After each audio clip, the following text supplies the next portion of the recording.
Daily is daily Vikings entertainment. We just want the Vikings to win a Super Bowl before we die. I will ride with this group. Seriously, man. Please. And away we go.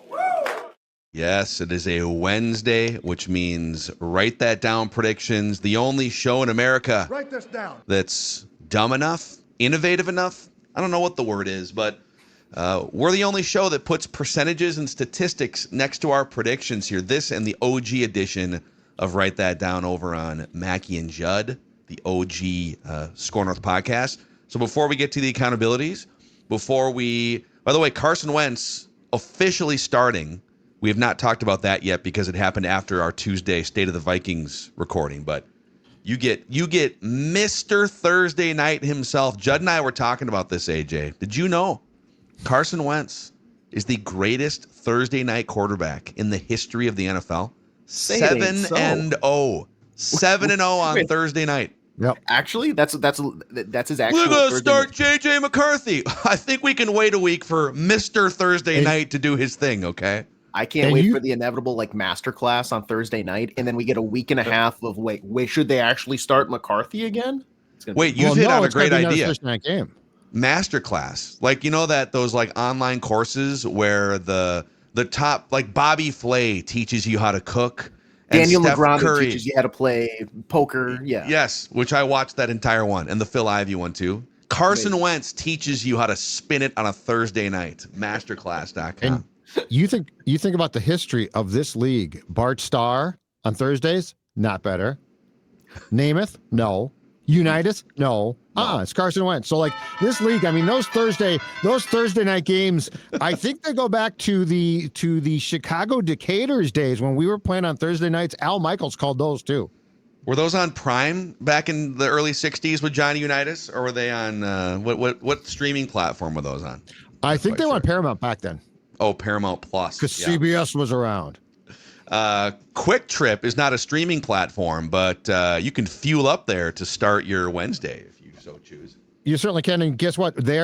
If you fuel up there, you get that quality gas guarantee. But if you go inside, check this out, folks. If you are watching this right now, you're saying Sports Dad, that's a grocery store, right? And Sports Dad says, no. That's a Quick Trip. It's like a grocery store, but it's so much more convenient because guess what? You're in, you're out. It's friendly.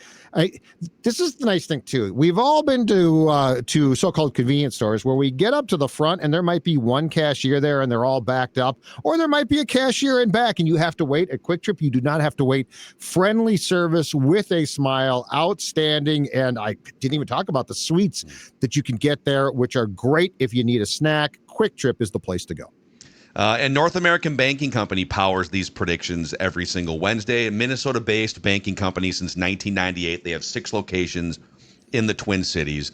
So if you are looking for just a better, maybe more personable banking experience, I've had 2 experiences now in the last, 10, 15 months or whatever, where I just really I'd love to just speak to someone. And that's where North American Banking Company has been just a totally different experience with human connection and cutting edge online tools that value the safety and security of your accounts. nabankco.com/Mackie to find out more. nabankco.com/Mackie, member FDIC, equal housing lender.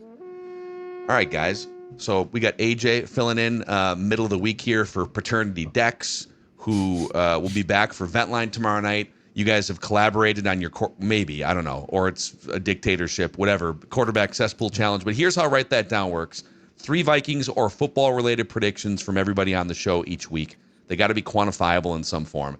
We keep track of completion percentages and touchdowns. A touchdown is kind of, if it's like a 25% or less chance of coming to fruition, which is sometimes hard to fully quantify, but it's kind of like you know it when you see it. And then listeners, if you want to participate, like our guy McQueen is about to, you can send Declan a message through the Score North app. There's a feedback tab. You can hit us up that way. So, all right, Judd, we're going to start with you on the accountabilities, as always. Pretty good week for the sports dad. Pretty good week here. I'll take this. I'll take this. Pretty good. So we'll start with the bad. You said Dallas Turner would have at least 1 sack and 1 interception within the first 4 games of the season. He's a bust. Oh, did I say that out loud? I'm sorry, folks. Don't be tweeting me, texting me, making comments here. I didn't mean it. I didn't mean it. Do you think he's a bust? No. Okay. No, I just wanted to say that because he's got this like weird like underground community of Twitter followers with like 3 people that follow them, and they just jump you every time. I'm telling you, the equivalent is D'Lo. D'Lo had the same thing. What's funny is like everyone who's he hasn't been terrible, but no, he has not flashed he has not become a game altering pass rusher, which is what you move up to draft him for, right? Mm-hmm. And I'm totally cool exercising some patience. He's not a total bust yet. He still has 3 years left on his rookie scale contract, but like the conversation halfway through year 2 deserves to be had. It's a fair conversation. You said Justin Fields will be benched by the Jets between now and their game against Baltimore. It didn't take long for that one to come off the board. I love it. Just I'm instantly sorry for benched. him. And the owner rips him then. Yeah, dude. He's like, the coach is doing fine. By the way, the coach is not doing fine, but that's okay. Yeah, it's bad. You could argue though that Dan Campbell similarly was losing all these games early, but still building something underneath the surface. I don't know that the Jets are building something under the surface like the Lions were. That's the big. That's the question. That's $1 million. Well, they're building something under the surface, but it's not. Yeah. Just reeks. Judd, you said you actually predicted this twice on 2 different occasions. We're only going to give you credit for one of the Carson Wentz will start versus the Eagles predictions. We just didn't catch it. Oh, I didn't even know that. Okay, my bad. You said the Vikings will have a season low in penalties against the Eagles. 7, which it was astronomically high as a season low, was their previous low. So they did have only 3 penalties. Nice job, Vikings. Well, pat myself on the back. I motivated them. Yep.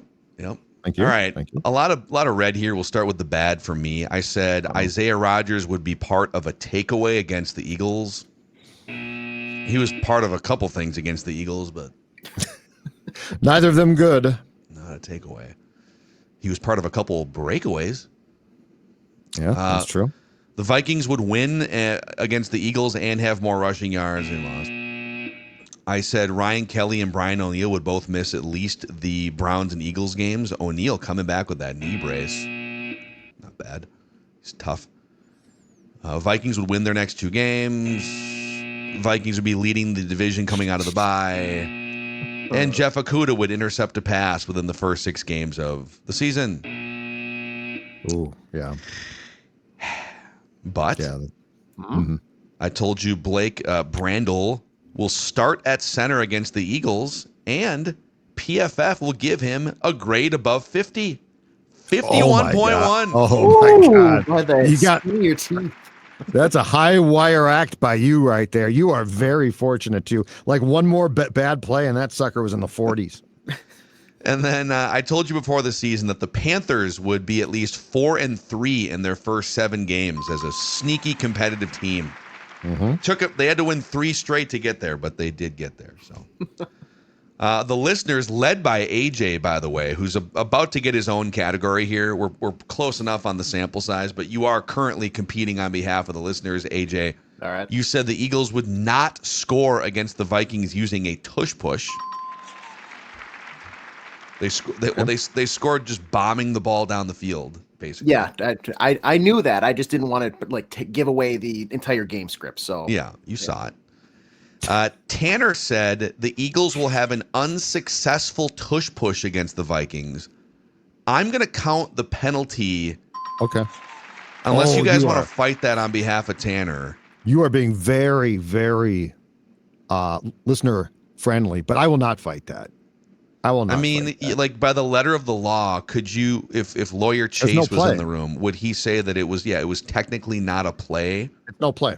But the tush push, they lined up for a tush push, and then they committed a penalty that pushed I say it we back. give it to him.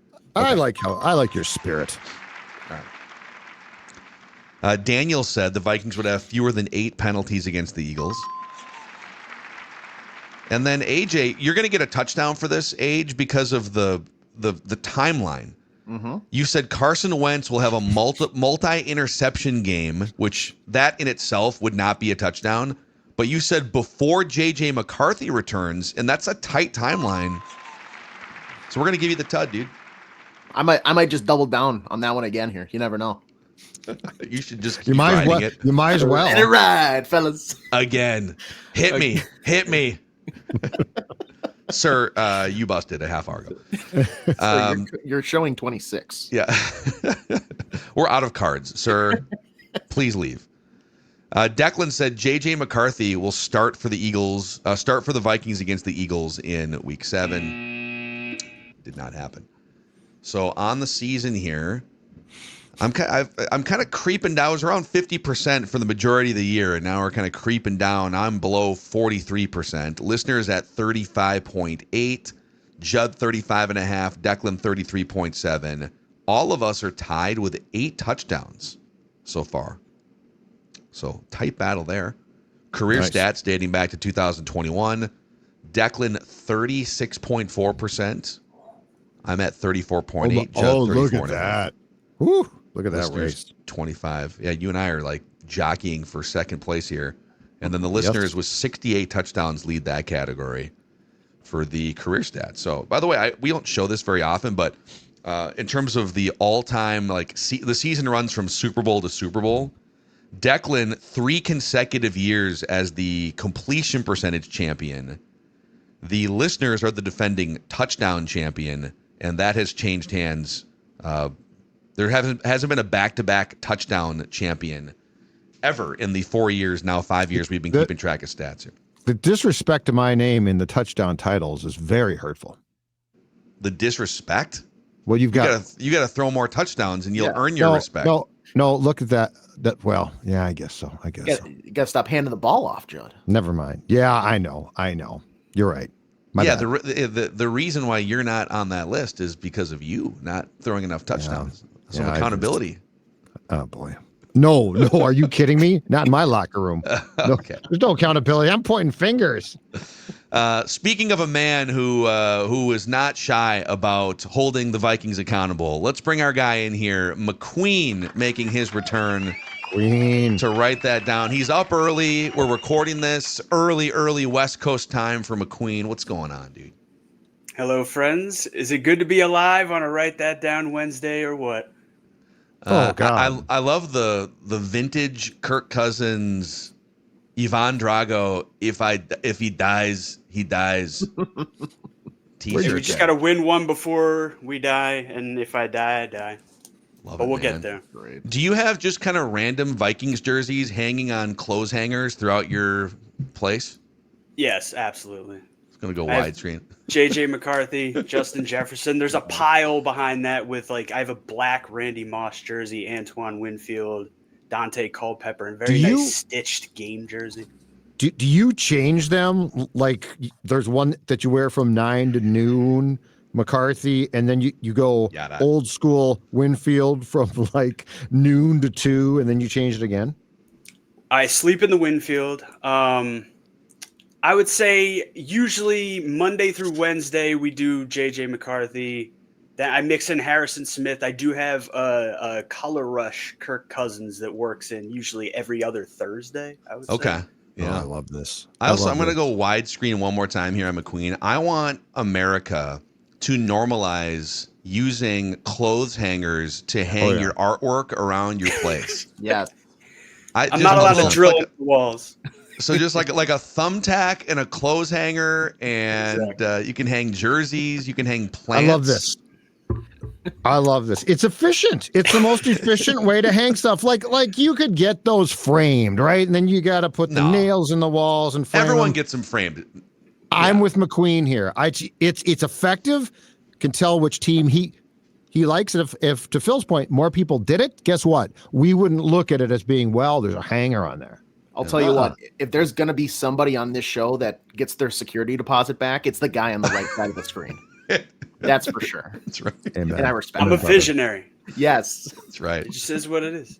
So before we get to, we'll get to your first prediction here in a second, but and you're a regular on Ventline, so we've definitely gotten your takes throughout the year here. But where are you at right now? 3-3, quick turnaround. We're still waiting on JJ McCarthy. What's your vibe right now, McQueen? I wrestled with this all week. I'm not going to lie. As recently as about 1 a.m. this morning, or I guess, this morning, I wanted to come on here and honestly just rip Vikings fans worldwide. But you guys know me. I'm a positive man. I'm a positive influence on the community. So I want to just say we've all been through a lot. I'm sure we will all go through a lot more with this team while clad in beautiful purple. But let's just chill out a little bit. Let's maybe not say someone rides the short bus and that they don't know ball in the comments because they're wearing a Vikings helmet and telling you how bad Carson Wentz sucks. And no, I am not keeping the receipts. But I just think we'd all do well to zoom out to the macro every once in a while. It's easy to get kind of caught up in the week to week of a season. As Gucci Mane once said, a man may have the sauce, but that same man may get lost in the sauce. Don't let yourself get lost in the sauce. We've got a supremely talented roster. We got a great culture, and we still have Schrodinger's quarterback. He might suck, in which case we go get Mac Jones and let KOC rub his hands together. But he might be really good. He might be great. Just because we're 3-3 and it's looked rough does not mean that we were wrong in the offseason to be excited, to be optimistic, to be hopeful. And we had the second best GM in football, Kwesi Adofo-Mensah. The second. With the first one Howie being, Roseman, you got to I saw Howie on Sunday. Andrew Berry of the Browns, number one GM. Just, he's confirmed. 7 quarterbacks being paid. Chestnut checkers. I think the level-headed positivity. It is funny. Like if you were to, we put some polls out like on Twitter and just to gauge where people are at. And we put a poll out 2 weeks ago and said, right now, if you could get a second and a third round pick for JJ McCarthy, would you do it or would you ride with McCarthy? And like a shockingly high percentage of Vikings, 30% of people, 10,000 votes said, I'll bail right now. So there's being a football fan, you're going to be riding the roller coaster reactionary. But can you imagine if when like the Rams, for example, they won the Super Bowl in 2021. And then they went 5-12 the year after that. And then they started last year like 1-4. And I'm sure there was a lot of Rams fans are like, Sean McVay's lost his fastball and this team's garbage. And it's like, just deep breaths. Vikings have a good coach. They're competitive on a regular basis. Let's see where this thing goes. I'm with McQueen. I feel like more meditative here. I feel like a Viking Super Bowl title would buy O'Connell like at least 3 years, though. Vikings fans would be so happy. They would just be like, this guy won us a title. Let's do the statue. But he's only won one game all season. I don't care. But McQueen brings up a very interesting point. So we think of this as O'Connell's quarterback lab, right? And right now it's helping Seattle, and right now it's helping the Colts. But what McQueen said is absolutely correct. Who accounts for the fact the Vikings siphoned their quarterbacks from San Francisco? Sam Darnold spends a year there. Like we always forget that now. It's like O'Connell did everything. It's like, no, Darnold got a really valuable year in Shanahan's system. Mac Jones now. There is a very interesting list of potential quarterbacks if McCarthy does not work or gets hurt again. There's a very interesting list of potential quarterbacks who you just go get and plug them in. Mac Jones is one of them. Now he wouldn't be as cheap. But again, San Francisco pipeline. And that's also why it's not checkmate. If you did whiff on McCarthy, it's not good, obviously. Or if injuries or whatever the circumstances, if he's just not your quarterback, your franchise quarterback, it's not checkmate when you've already proven that A, you can take a Sam Darnold and win 14 games, or B, to Judge's point, you can go get someone from the Kyle Shanahan quarterback rehab school if that's where the other pipeline is. There's ways you can move around here. So it's oil. We're tapping into the rare oil lines. Totally. All right, McQueen, let's go to you for your first prediction here. We'll go one prediction each, lap 1, then lap 2, lap 3 here. So McQueen, Judd, AJ, and all rounded out. The floor is yours. Write this down. Okay, when I wrote this down a few weeks ago after Declan and I went back and forth about me being on the show today, The spirit of it was to exclude Caleb Williams from this and that be the hot take of this prediction. But the Bears look pretty good. Caleb's starting to figure it out a little bit with Ben Johnson. So I'm going to include him in this. Every quarterback drafted in the first round of the 2024 NFL draft will be a part of a playoff team's roster by the end of the 2026 league year. So March 2027. Okay. So after next year's playoffs. Okay. And that is, so if you've already been in the playoffs, that doesn't count. Like it has to be this year or next year, or the ones that have already been in the playoffs count already. Yeah, Bo Nix counts and Jaden Davis counts. Okay. Love that. But you look at Drake May's balling right now. The Patriots lead the division. Yeah. JJ's gonna get us a Super Bowl in the next 2 years. We know this already. Penix. Bears look solid. Falcons they need to figure it out, but every other week they look really good. So that's somewhere to start. Yeah, they do. It's kind of crazy. Like the Falcons should be way better with the weapons they have. Write this down. Love that prediction. All right. Jean's unbelievable. All right. I went through my predictions. I thought I had predicted this before, and as we learned during the accountability session, I have double predicted things at times. Don't make fun of me because I am older right now. But anyway, I'll write this down. The NFL will ban the tush push before next season. So they're gonna the Vikings. The Vikings came up with a new innovative way to defend it, though. So. Yeah. Well, no, but I'm not saying. Here's my biggest gripe is not the actual like they're jumping offside, which they are. My biggest gripe is this: it's a terrible play for television. It's an awful play for television. Like you can't see anything. That's the problem. Like nobody can see in the stands on TV. Like this is a league that wants to have offense that's fun to watch. The tush push is one of the most, if the bunt in baseball is considered to be, it's boring, nobody likes the bunt, blah, blah, blah. The tush push is worse. You can't see anything. If I gave you 2 plays, you can only ban one of them or change one of them.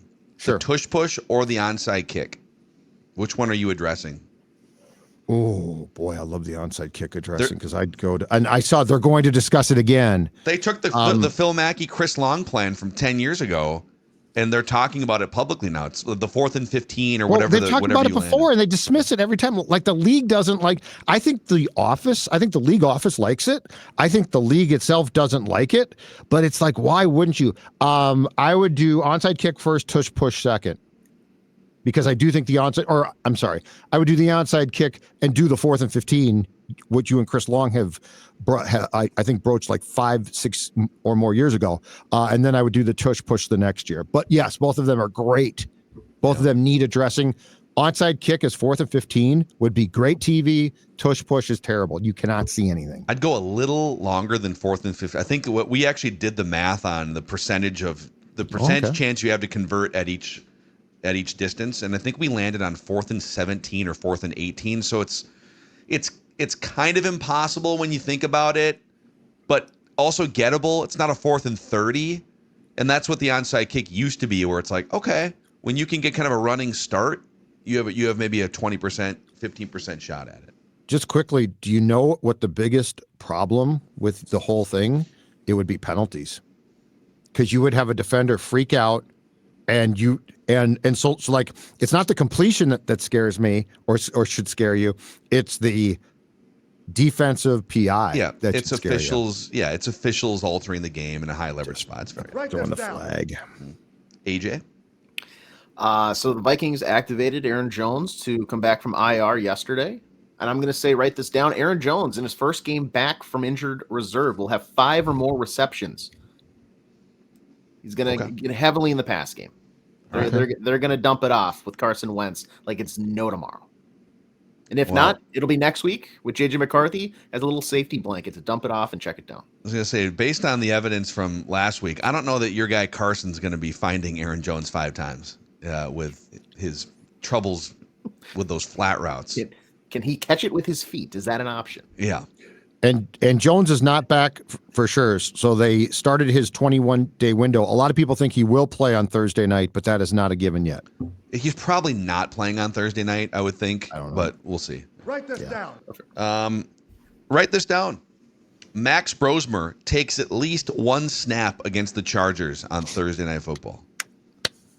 It's a short week. Wentz has a shoulder injury. He was wincing at his rib cage throughout that game against the Eagles. And I'm assuming Brosmer is going to be QB2 again because I don't think they're going to elevate McCarthy if he's not there yet, as Kevin O'Connell said to start. Why would you put him as QB2? So, yep. So he's Brosmer is one hit away, or there's other ways you could backdoor this, but I'm going to say Max Brosmer takes at least one snap against the Chargers. Write this down. Write it down. All right, McQueen, your second prediction. All right, I wanted to do something that had something to do with the NFL draft because I'm a football sicko and I love the draft even in the middle of October. Let's go. But I'd love to will the Vikings into drafting a 330-pound planet-sized nose tackle, but I've been trying to get them to do this for 3 years and they don't want to listen. So I'm not going to waste my prediction on that. So I'll say this. Jordan Addison will record more receptions and more receiving yards than 2023 draft mate Quentin Johnston in Thursday night's game. Okay. Shouts out Kwesi. Yeah.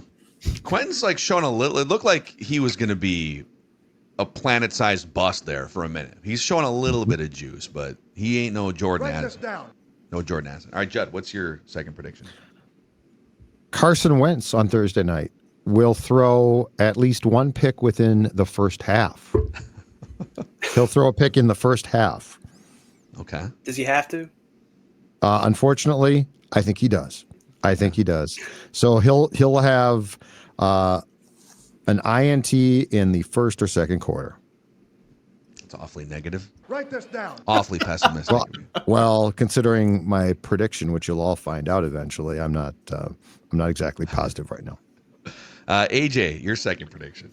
Write this down. Following Thursday against the Chargers, Carson Wentz will not take another snap in a Vikings uniform. Wow. Like, I think once this only comes off the board if he takes a snap or retires, or like the rest of this. So basically, once his contract with the Vikings ends, essentially, then that would. Yeah, sure. Yeah, let's go with that. Through like if he comes back as a 42-year-old, like he came out of the broadcast booth for an emergency situation, this doesn't count. But on his current contract after Thursday, he will not take another snap.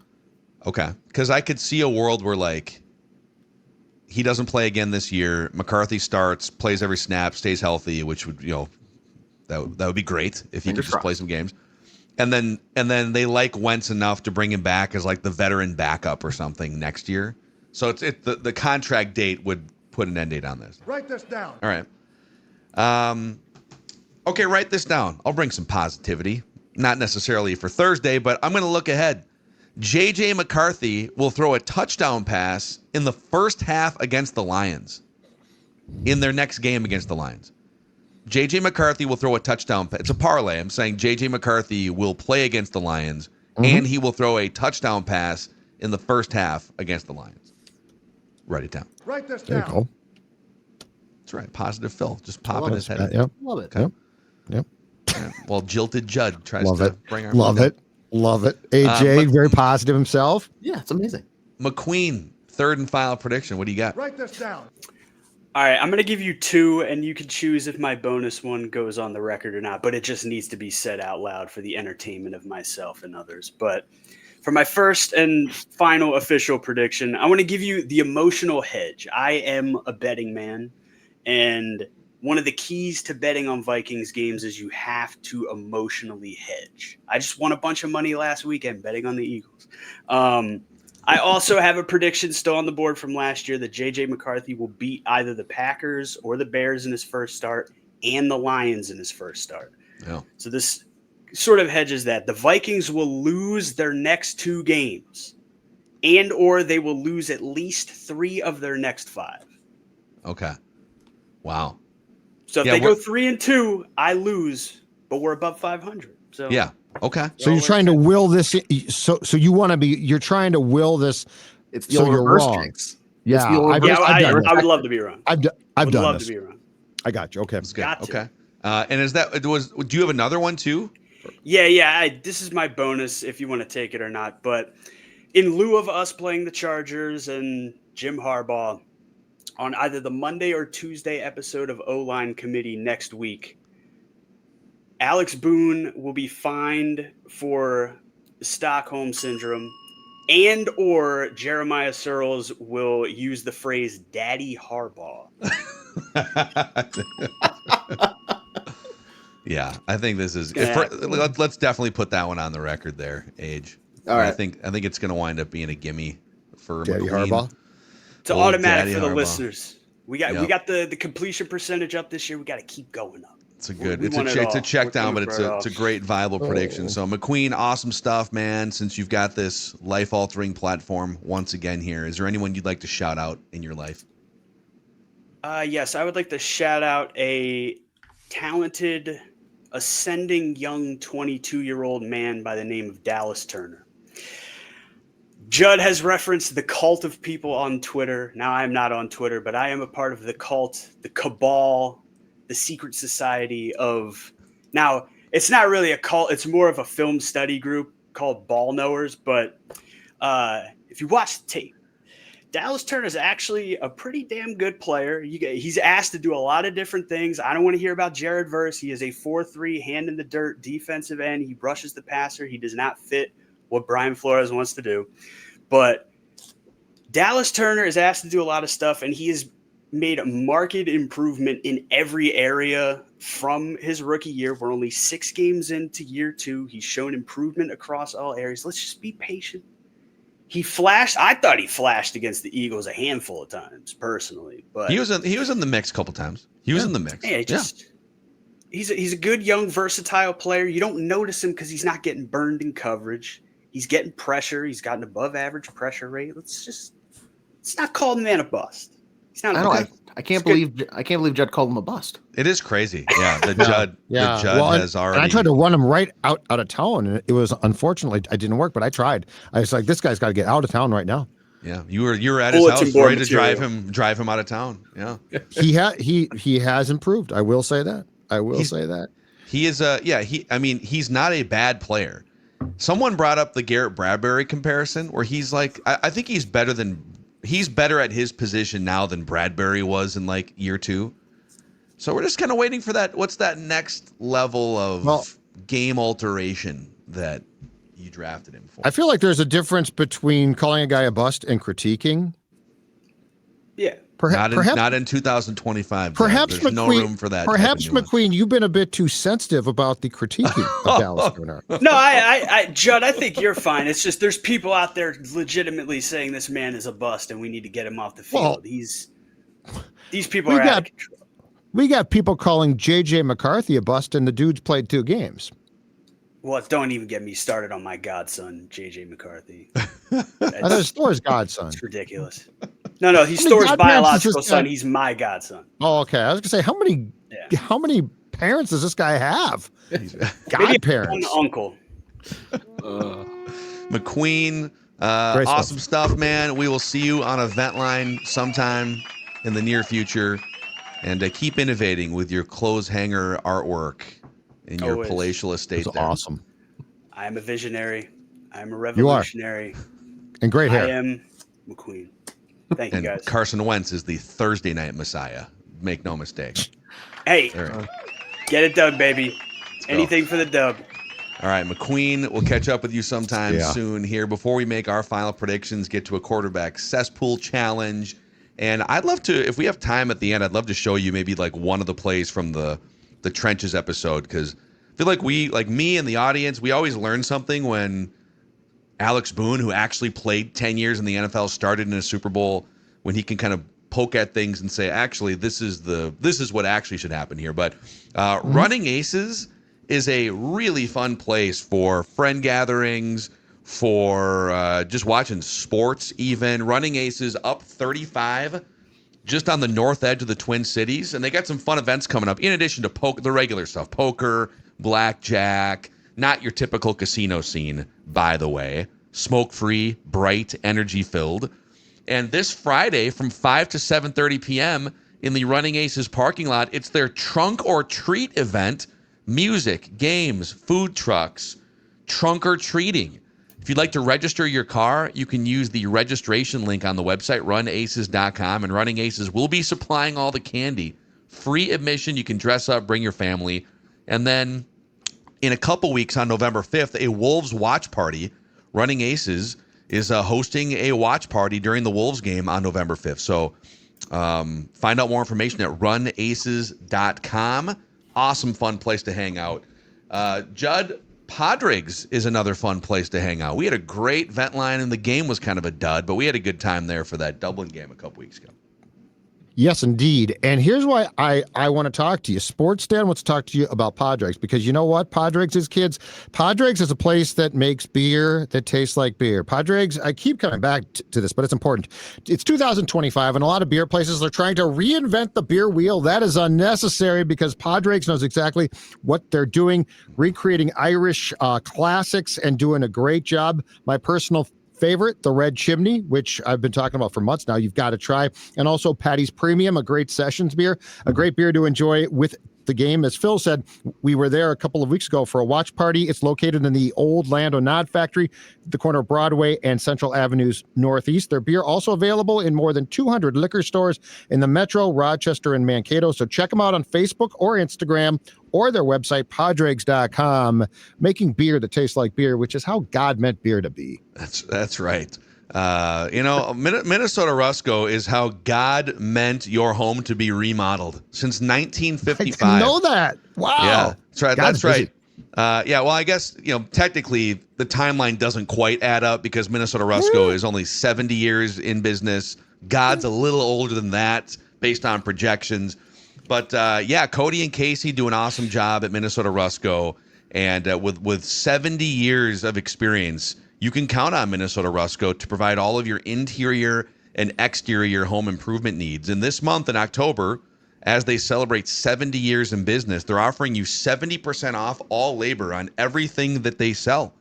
So 70% off on bathrooms, kitchens, windows, siding, roofing, decks, doors, no monthly payments and no interest until 2027.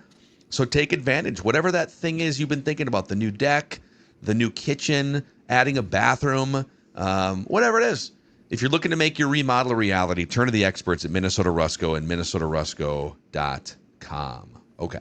Write this down. All right. Write it down. You like writing things down. Judd, what is your third and final prediction? My third and final prediction is this. So the Vikings, believe it or not, after getting a plethora of turnovers on defense last year, haven't had one in the past 3 games. They will force at least one on Thursday night. So their streak of 3 consecutive games, which actually dates, they have not gone 3 consecutive games without forcing a turnover since 2018. That streak will come to an end. There will be a fumble. There will be a pick. There will be something where the Vikings have what ball knowers like to call sudden change. Sudden change, yes. Football. And It's called sudden change. Sudden change. Right. I'll write that down. Yeah. Do the turnovers created against the Bengals even really count? Like Jake Browning? Well, if they don't, you're in trouble. That's the thing. Like any turnover stats that they do have are like basically against the Bengals, though. We're just handing them over. Well, like a bunch of idiots.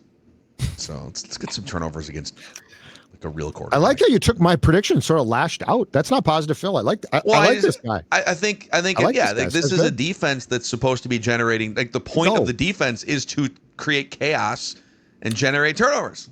Instead, so I'm aligning with your prediction. Let's make it No, happen. I know you are. I like it. Instead, you have a guy laying down in front of the center. Just try to stop a tush push. Innovative.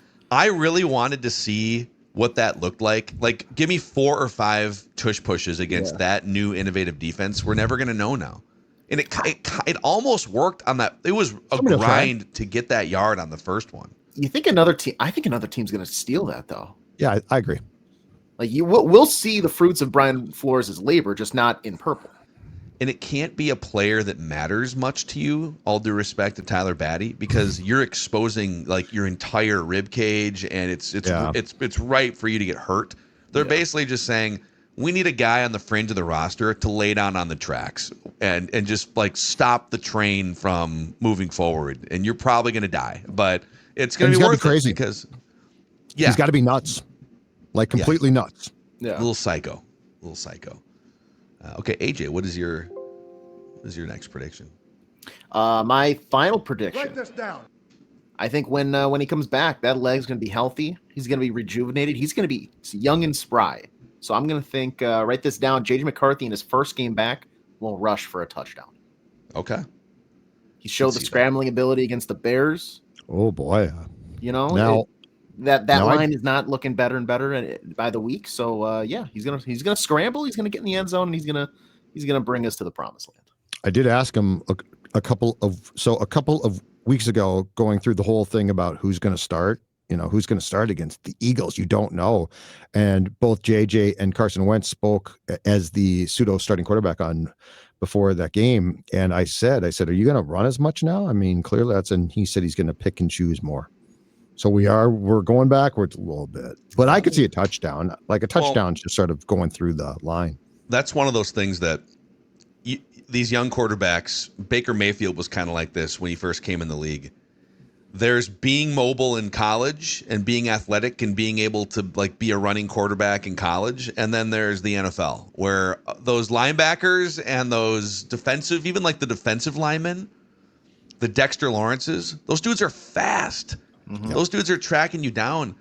So I remember when he rolled the ankle and we were talking the week after the show, and I kind of criticized him for it is once you leave the pocket, it's kind of on you as a quarterback. You're putting yourself out now as a runner to be tackled. Mm-hmm. It's on you to know what you can and can't do, where you can and can't get to before a defender gets to you. But it was an illegal hip drop tackle, right? But that's going to happen sometimes. You can't prevent guys from making a run at your helmet or whatever. All you can do is get your ass out of bounds or down before it happens. Get down. And so some of that, I know fans kind of hate to hear this, but some of that, if not all of it, is on the quarterback to not put yourself in a position outside the pocket to get hip drop tackled. It's like Tyler Lockett with his receiving. Have you seen this compilation of him just giving himself up 4 yards? And that's how he's take a page out of his book. Granted, it's a different position, but it's a more important position.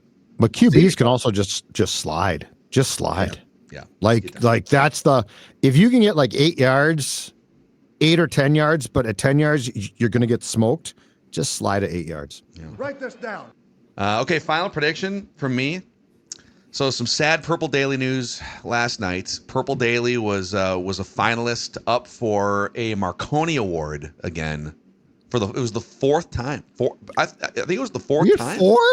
This is the fourth time that we have been a finalist for Podcast of the Year, and it's the NAB's, the National Association of Broadcasters. So it's an radio and audio awards ceremony. It's like the Oscars for audio stuff, right? 100%. Yep. Okay. And they created a podcast category a few years back, 6 years ago, and it's held in New York City. I was out there last year for it. 2 Vikings games this week, busy week, so we none of us attended this time around. But we're 0 for 4. We lost to a Hubbard podcast from Chicago. Hubbard is our parent company behind the song. Great podcast, kind of a classic rock storytelling podcast. But my prediction is, write this down. The Vikings are 0-4 in Super Bowls. We are 0-4 Purple Daily Marconi Awards. Purple Daily will get its 5th loss in the Marconis before the Vikings get their 5th loss in a Super Bowl. Write it down. That's negated by a win, by the way. So I'll say we will go 0-5 at some point chasing our Marconi Award before the Vikings go 0-5 chasing a Super Bowl. We're bridesmaids, man. Yeah. We're bridesmaids. That's all we are now. What don't they see, man? Sports dad waving a flag. Well, what more do you need? I think they want to see more than 3 guys jabbering. I think it's enough to get you as a finalist. But There's I'm sure that 4. There's 4 people sometimes jabbering. Right, but I'm sure that this Chicago podcast, they probably talk to artists. No, they don't. It's like a narrative podcast. Oh, they're just jabbering too? It's one person, and she's great. Janda Lane. Oh, wait, we got to be by one person? Yes. And she's great. I know her personally. I've helped with that podcast. Yeah. Who are the judges? I have no idea. process is. I thought they I were they like, might you don't know, even listen. Maybe they're I thought Bears they were talking fans to or Paul something. McCartney or something, and that's No. where we got beat. So she's just jabbering herself, and Yeah, we got we're all beat just by that? jabbering. We're all just jabbering. Yeah. That the issue is that she's one person, and this is a 3 to 4 person show. We might have to make some cuts. Yeah, I we need like to get it down to one. Yeah. Sports Dad, you're going solo Write I this like it. down. for an hour. I like it. Here, no, Judd no, here. I gotta go. Bye. See you guys. Bye. Let's do Wow. the quarterback cesspool challenge here, boys. Let's do a little cesspool. And let's let me pop this up here for us. So the quarterback cesspool challenge, a Marconi level segment, I might add, every single Wednesday here during the But season, not a winner. where we hunt and we look to celebrate bad quarterback play in the National Football League. So the way it works is each member of the show drafts a quarterback for that week that you think is going to be really bad. And the scoring is based on ESPN's QBR. So like 100 is a perfect QBR. 0 is terrible. We're looking for the lowest possible QBR for that week. Once you draft a quarterback for the week, you can't draft him again for the rest of the season. So you got to be strategic in how you pick your quarterbacks. We all have to pick different quarterbacks each week. And I think it's safe to say last week was the greatest week in terms of the three of us making picks in the history of the quarterback cesspool challenge. So here are the results. Declan and AJ, who was aligned with Cam Ward, you guys both decided Cam Ward correctly was going to be terrible. And he had a 19.4 QBR out of 100, which is... So he was bad. He's real He bad. was awful. That might be... Is that That's your the- best score of the year? That is the Declan's best score of the year, 19.4. Terrible QBR. That wins 4 out of 5 weeks, right? 19.4? Absolutely. Just walk Yep. away with it. Unless there's a Geno Smith in the house Oh my God. who posted a 7.7 QBR for Judd, I didn't win. and he didn't even win because Yeah, don't- old Macadac, Oh, here we go. who's on a heater, correctly identified Tua Tagovailoa with another dud. He had a 3.3 QBR. Congratulations to you. Congratulations. I'm so bitter. 3.3. Congratulations. Was it 6 turnovers? Was it 3 fumbles and 3 interceptions?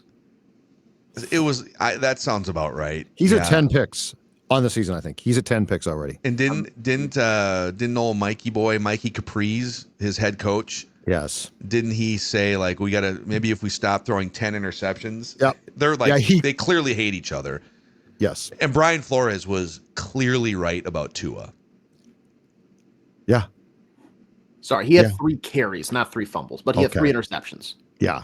But he has 10 on the season. And yes, Brian Flores, Tua. Now Brian Flores was part of coaching staff that drafted Tua. So I guess we could question what the hell. The Dolphins are just a mess, though. But anyway, congratulations. 3.3 has to be the lowest of all time since we started this. He has 6 picks in the last 2 weeks. Yeah. It's bad. Dude. He is like transported from the year 1974. Like if you go back and look at quarterback picks, it's like he got off a spaceship, a DeLorean. He took a DeLorean to 2025. You know, the difference is with some of those concussions, those guys back in the 70s would just like keep playing through that too, which is terrifying.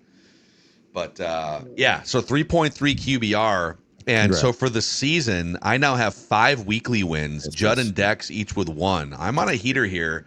32.4 average QBR for the season. But Judd, you're hanging tough, man. 38.7. And then Declan. You know what I am? With AJ 44.8. What are you? I am Paul Skeens. I can't get a win. I can't get a pitcher win. Okay. But the ERA is very good. Yeah. That's what I am. Trust the process, and you'll probably continue to rack up some wins. I'm snake bit. So, by the way, AJ and Declan aligned on Cam Ward. But if AJ was allowed to pick independently, he would be 2-1 in decisions over Declan. So what was your process this week? By the way, you guys get the first overall pick, AJ and Declan, and then Judd will pick second, and then I will round it out picking third. Well, if I can pull the curtain back on this Marconi level segment, 9:06 this morning, I texted Declan QB Cesspool ? Oh no. He says, This is going to be up to you. I forgot to prep it. Oh no! Wow, he's already. So we've gone from dictator like 2 weeks ago. It's like Iron Fist, open the envelope when you. And now he's like, I forgot to prep it. So he gave me the list of guys that he's used, and he's given me full range to drive the car, to take the horses out of the stable. And I think I'm just going to ride maybe the hottest hand in all of football for Declan, for myself, and go with Tua Tagovailoa. Okay, you're going to ride the momentum here. Yeah. Hard matchup on the road against the Falcons. The Falcons seem to have limited the future MVP in week 2. So, yeah, I'll take that. I'll take that matchup. Okay. Yeah, it's bad news, man. It also just feels like there's no bounce back coming until they fire a coach. Oh, no. Yeah. Right? If McDaniel got, or was it, is it McDaniels? It's McDaniel. McDaniel. If Singular. He had gotten it's a fired, singular McDaniel. If he had gotten fired yesterday or like Monday or something like that, I think I probably steer away. But if he's in charge, the vibes are just all time low. Yeah. Yeah, because you do got to look out for the bounce back. Like players feeling prideful that, oh man, the coach got fired. We're going to try hard this week. But you have to worry about that. All right, Judd. By the way, I used Tua in week 3 against the Bills, and he put up a 63.9 QBR. So if you want to know if I'm bitter or not, yes, I am very, very bitter. So is there like we had him at a 62.7 in the ESPN. I don't know if they have like a different one for the individual box score. We'll have to dig deep on that and see why the numbers are different. All right. Who's your pick for this week? Okay, so I gave great thought to Carson Wentz, but I'm afraid that that O'Connell's going to come back and manipulate him into not having a terrible game. So I blew my chance with Wentz, who I would like to use, but I fear now I've lost my opportunity. But I'm going to go with Bryce Young and Andy Dalton. Okay. So I believe that we are not positive yet on the starter, and if I'm not mistaken, that game is against the Bills. But it sounds like Dalton is probably going to start. So, but you're officially. So the way the rules work, just for the audience, is you pick a quarterback, and then if he doesn't play, you get his backup quarterback. Correct. So but if they both play, I just want to make sure that like if somehow they both play, who is your number one? Is it Bryce Young? No, let's go because he's got the high ankle sprain. Let's go. Okay. Let's go with Dalton. Okay. So if Bryce Young, if just to be clear too, I think this is a question I know the answer to, but if Andy Dalton starts and plays the entire game, Bryce Young is still available to me then. Yes. At some point, correct? Yep, 100%. Okay. Yep. And Andy Dalton was on my big board. Carson Wentz was also on my big board. But the number one guy on my big board, and he's still here with the third pick. I'm gonna go Marcus Mariota at the Chiefs. Gave a lot of thought of this too. Yep, I like it. Yeah, it just feels like the Chiefs are rolling right now. That defense can cook. Yep. So I'll take Marcus Mariota at the Chiefs. So Tua for Team Declan and AJ, Andy Dalton for Team Judd, and Marcus Mariota for Team Mackey here. Phil's going to win, so it doesn't matter anyway. I mean, if I can't win with a 7.7, if I can't win with a 7.7, I'm done. Yeah, but you needed the 7.7 to keep pace for the long haul here because you're only like 6 points back of me for the season, so you're right in there. Yeah, well, if I want that, but I mean, I do like the wins as well, and I'm 4 back already. And here's my problem: I've used a lot of guys that I thought would help me. I mean, Jackson Dart, right? First start, Chargers. Okay, this is going to be great. 43.5. Yeah. So anyway, it's tough. It's tough out there. Would a sneaky pick have been just whoever's quarterbacking the 49ers this week? Tough game against the Texans. Like you never know. Brock Purdy might feel pressure coming back. Is he actually the starter with McCorkle Jones? I did consider whoever the quarterback is going to be there, but like there's so many other options. I didn't. The Shanahan tree is magical. You think the O'Connell tree is magical? The Shanahan tree is magical. Yeah. You know what else is magical? Rougiette, Judd. Oh yeah. Make sure you're prepared for your bedroom activities. Yep. In fact, guys, let's not be embarrassed, okay? That's the most important thing. Let's not be embarrassed, and let's talk about ED, because it happens when there's not enough blood flow, often combined with decreased arousal signals from your brain. It's not about your age, guys. It's not about your competitive edge going away. It's biology, and it's treatable. Rougiette is the 3-in-1 ED treatment that actually prepares you for the moment. It's designed to prime your brain. It's going to boost blood flow and start working quickly, up to a 36-hour active window, so it's ready when you are. Check out Rougiette.com, RUGIET.com, and get your game plan from a licensed ED doctor. Use the promo code PURPLE at checkout for a special offer. The treatment is going to ship discreetly to your door. That's Rougiette.com, promo code PURPLE. Let's not be embarrassed. Let's tackle the issue because it's about biology. And then I'm going to pull at least one play up for you guys from trenches, so we can just kind of look at just some red zone stuff. So we'll do that before the episode's over here. We're good for we got like 10 more minutes, right, Age? We're going to record the other, write that down. But yeah. We'll be okay, right? Yeah. In the meantime, over on the Prize Picks app here, Prize Picks, which is a great way to win real money this football season. They've got some of the Thursday night numbers posted. So Justin Jefferson, 80.5 receiving yards on here. And then Jordan Addison at 52.5. Man, I just feel like Addison has been hot these last 3 games here. So I'm probably going more on the Addison 52.5 on here for Thursday night. You pick more or less on projected stats. You select between 2 and 6 players, and boom, you place your entry on the Prize Picks app. When you use the code Purple Daily on the Prize Picks app, you get $50 in lineups when you play just $5. That's code Purple Daily on Prize Picks to get $50 in lineups when you play just $5. Prize Picks, it's good to be right. And you can never go wrong with Pendleton Whiskey. Look at these. These are really cool. These are 2025 Vikings limited edition 10-year stadium anniversary bottles of Pendleton Whiskey here. It's not just poured, it's earned at Pendleton Whiskey. Just like Minnesota. Nothing is given in Minnesota. You earn things in Minnesota. And that's the same spirit. The weather makes you tough and hardened. And sometimes, you know what? A little Pendleton Whiskey, when it's cold outside, warms the soul. Mm-hmm. Maybe a celebratory pour after Thursday Night Football, or a pour for other reasons after Thursday Night Football. But when the clock hits 0, whether you're celebrating a victory or holding your head high after a hard-fought loss, there's only one whiskey for the moment, and it's this right here, Pendleton Whiskey, a proud partner of the Minnesota Vikings. 2025 Pendleton Distillers, ProximoSpirits.com. Please drink responsibly. All right, let me pull this up for you guys here. I want to show you. Age, can you pop this up full screen on the old YouTube channel here? It's a visual for the audience, but I want to show you. Well, gosh, this is the Addison.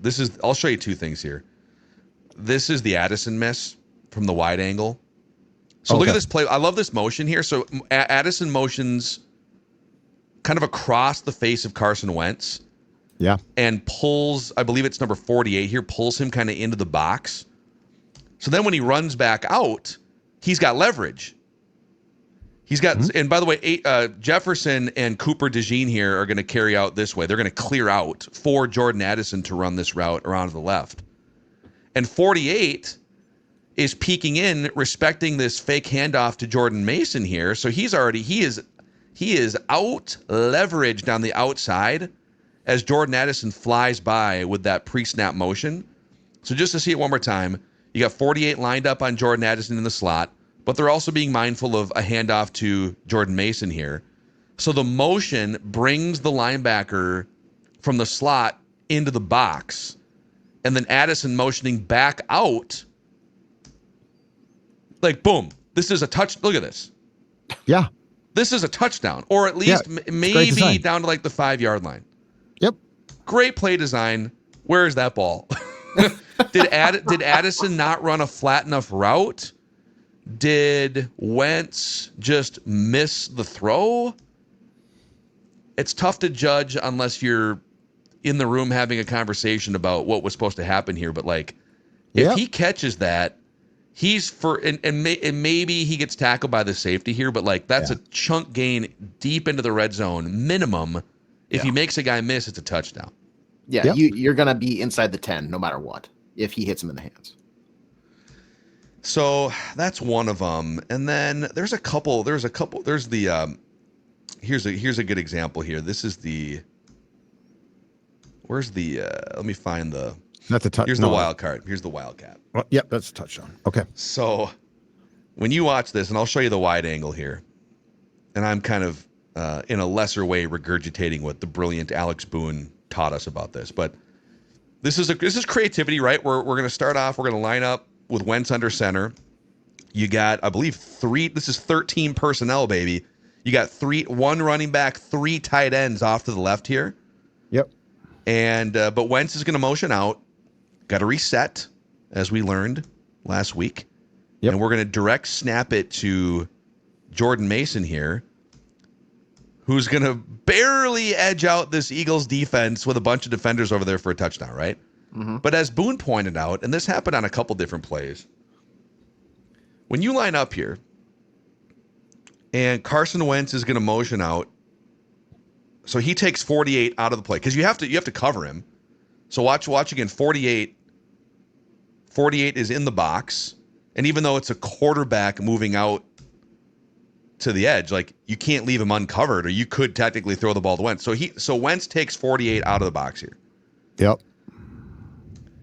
And I know the Vikings have the wide side of the field and 3 tight ends over here, and they're looking to leverage those things to score a touchdown. But as Boone said, and this happened on 2 or 3 different run plays in the red zone, when you draw a line down the center, how many Eagles defenders are to the right of that line? Go ahead. AJ, you're good at math, St. Cloud guy. How many Eagles defenders are in the box right now? That looks like 6 to me, Phil. It's actually 7 if you count 53 shading toward the strong side of the field. If you count this, right?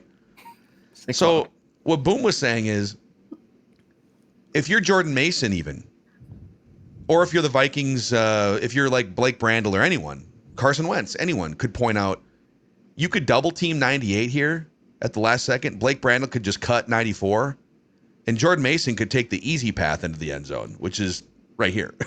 Yeah, because you've got 3 hats on 2 Eagles defenders at the line of scrimmage, and 53 is, he's in the box, but he's shifting to the right as the ball is snapped. Look at this. So they scored a touchdown on this play. Yeah. But from our guy Alex Boone's perspective, they're just making it hard on themselves in the red zone in too many instances. So that's the design then. So that what they didn't do is they didn't deviate at all from what the design was. Correct. Which you could say somebody should have said, what the hell? I mean, if I'm Mason, I probably just go right. But this gets back into the coaching thing, man. This gets back into designs and what can be changed and what they don't want changed. And that does, like, if you have a veteran quarterback who is a little bit more cocksure, that changes for sure. Yeah. You're right. I was trying to find the CJ Ham. Where's the ham bone? The ham bone screen intentional pass grounding. Here. Yeah. Was that earlier in the game? The greatest hits of Carson Wentz, man. This is like the film. This must have been a nightmare to watch. It kind of was. Like, if you're O'Connell, this had to be a nightmare. Just Clockwork Orange. They got it strapped in a chair, eyelids peeled back. You are going to watch this. You have to watch. I don't want to. Carson, you're going to watch. You're going to watch and you're going to learn. It's this right here. All right. This is the CJ Ham one here. So I'll show you. This is the CJ Ham kind of creeping out to the left there. We're going to fake the handoff Jordan Mason. This is a walk-in touchdown. Yeah. Oh, yeah, right in the because again, this defender, maybe this defender peels off, makes a tackle, but his head's turned. This dude's going to come in. You're going to get it inside the 5-yard line either way. But right, what are we doing here? It's one of the. It looks like he's looking right at him, though, right? He did. He looked right at him, and then watch. And then from this angle, you'll see. Sneaky little, this is another just little detail here. So it's an I formation. CJ Ham, right before the ball is snapped, creeps to his left to just get a little more leverage on this, to get out a little further, and also to make these defenders in the box, these linebackers, Cooper DeJean here, think he's getting out there to be the lead blocker for Jordan Mason. Because they're like, of course they're going to run the ball in the red zone. Carson Wentz is at quarterback. Yeah. But also, like, when CJ Ham's out there, he's usually a lead blocker he's not getting the ball. Right. So they fake the handoff here with this motion to Jordan Mason, and all of these dudes are frozen, waiting to see if Mason gets the ball, while CJ Ham is sprinting out to the right. This is a perfectly designed play. All you got to do is pull the trigger. But then watch. Yeah. He's looking at him. Yes, exactly. And now watch. Of course, he then panics. So you don't pull the trigger, and now what are you going to do? There's like a few things you could probably do. Right. And this is not one of them. So hey, can you go back to the sideline view of that just quickly? No, I just want to see grass so well. Yeah, so go back to this. So is Jefferson the receiver down at the bottom of the screen on the right side there that you just circled? yes. Okay, let this play out. I'm just curious. I have not watched the part. I've not watched where he goes. Sure. As far as options go, I'm just curious where he goes. I mean, it's really like kind of he's more of a decoy here, right? Yeah, he's taking two defenders. It's and then not. He cuts I don't know inside. that it's even like an option. I guess you could get off it really quick, and it is there. I was just curious. So again, the design was great, but the problem is you've got a quarterback that is far too often incapable of executing the design. Like if he hits this, we're not talking about Kevin O'Connell's play calling. What's the D&D here? The down and distance here? Oh, sorry. Let's see if we can see it on here. I don't know if it's see the sticks. That looks like 10. second and 8. Okay. So 2nd and 8, and I know that I know the design's great, but this is exactly I think what we talked about with Carson Wentz. You probably should just run here. Yeah, I mean, I'm not going to fight you on run the ball in the red zone. I'm not going to fight you on that. No, but I'm just saying, like O'Connell, the designs are great. So, like, I'm not saying he can design a play. This is a great design. But if you have a quarterback who does that, and he spent the whole day basically at times melting down, then I would rather see CJ Ham lead block for Mason and let's say get 4 or 5 yards. Yeah. If you want like the full actual hour-long breakdown of the Vikings in the red zone, the good and the bad, Alex Boone did an unbelievable job again on the Trenches episode. It's up. You can listen to it too on Apple, Spotify, but the visual is best on the Purple Daily YouTube channel. So keep an eye out for Purple Picks, our Doogie episode where we'll dive deeper into some of the injury report stuff, quarterback timing, all that stuff.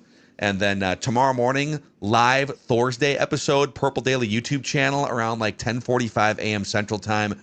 And Vikings Vent Line right after the game is over tomorrow night. Busy week on the Purple Daily YouTube channel and podcast feeds. For the Sports Dad, for AJ, for Paternity Dex, I'm Phil, and we just want the Vikings to win a Super Bowl before we die. See ya.